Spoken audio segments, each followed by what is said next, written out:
It's been more than a year since an Army veteran died in police custody, and his family is still trying to figure out what actually happened. Back in April 2018, Everett Palmer Jr. drove to Pennsylvania to clear up an outstanding DUI warrant. 2 days later, his family was told he was dead. They say his body was returned without several organs, including his brain, heart, and throat, really leaving them with more questions than answers. CNN's Polo Sandoval has been following this mysterious story. Polo, the family is still questioning many questions, but they're focusing on the autopsy results. And they've been trying to get answers to those questions, Alex, already for the last 14 months or so, particularly since they received word that their loved one had died while in custody in York County, Pennsylvania. Now, authorities saying that there is a perfect explanation for what they discovered when they hired their own pathologist. Let me take you back to April of 2018 here very briefly, when they found out that their loved one died in custody. At the time, the manner of death was ruled as undetermined, and also that there was some methamphetamine that was found in his system. However, Mr. Palmer's family not only dispute that, but also they hired that pathologist and discovered that some of Mr. Palmer's organs were missing, mainly his brain, his heart, and his throat. When you hear from York County, their coroner's office, they said that there's a perfect explanation to this. They say that there is a process that is being followed here, particularly when there is a drug death. In this case, Mr. Palmer's organs were retained for further testing, and they are not, in fact, missing. And also the coroner saying that removing the throat is fairly typical. In fact, that they want to make sure that there is no component that was caused by asphyxia. And also, finally, that it is not unusual, especially when it becomes a drug investigation, for those organs to remain in the custody of investigators for quite some time. In this case, possibly up to 3 years. So as we heard from Pam Gay, the York County coroner here, she says that they too want the truth. They also want justice, and they simply do not want this case to be rushed, Alex. But when you hear from the family, and as I'm sure we'll hear from their legal representation, those kinds of explanations are just not enough at this point. They've already been through so much. That's right. We are about to hear more. Polo Sandoval, thanks. So we're going to turn now to attorney S. Lee Merritt, who was hired by the family to help answer some of those questions that Polo just raised surrounding Palmer's death.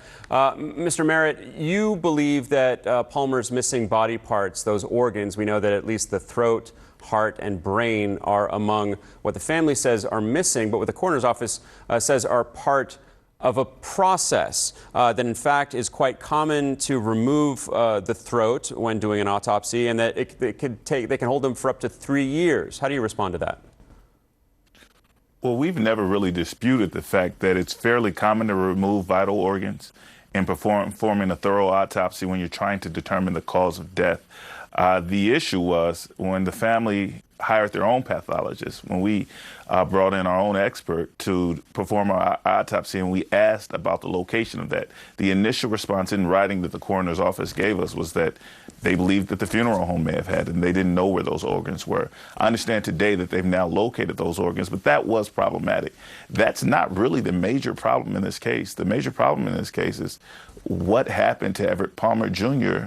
in a holding cell in police custody. I heard the earlier correspondent mention it all comes down to that autopsy, but in addition to the many things they've sort of thrown at the wall to explain his death, they did include a restraint.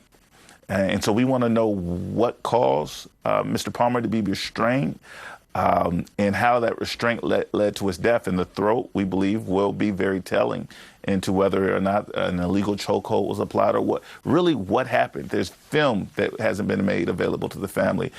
There are reports that haven't been made available to the family. And there's just so much mystery surrounding this case. Is that why you say it smacks of a cover-up? Absolutely. If we were being transparent, which we expect state officials to be when there is an in-custody death, well, we know that the facility where Mr. Palmer was being held was fully recorded. The cell that he was being held in was fully recorded. And so we shouldn't have to guess at what happened in that cell. When they make allegations that there was drug use of methamphetamines, we want to know how he got a hold of methamphetamines if he's in a cell and he's in custody for 2 days. He wasn't found with those methamphetamines. So how did that take place? And when they say there's trauma to his brain, which is why they removed the brain, or that there's trauma to his throat, we want to know what took place exactly. And you know what? People are beginning to come forward as the story begins to break. We've had witnesses come forward to say that there's more information there. And that they're really ready to start talking. We are encouraging anyone who knows anything about what happened in York County Jail a year ago to begin to get that information to the family so that we can get to the bottom of what happened. So what does the family want and need to have happen next? Well, we expect for York County and for the district attorney, David Sunday in York County, to do a thorough, complete investigation, which includes the autopsy, but it also includes gathering any reports about physical contact that was required in that cell, releasing the videos to the family and to their attorney so that we can see what happened, and a thorough explanation of why those videos might be missing if they somehow mysteriously disappeared. But what we want, what everybody would want in this situation, which is just justice for the family. And we want to know what's being talked about in private, what's being hidden. We want it to come out into the public. All right, Esley Merritt, hope you get some of those answers. Thanks very much. Thank you.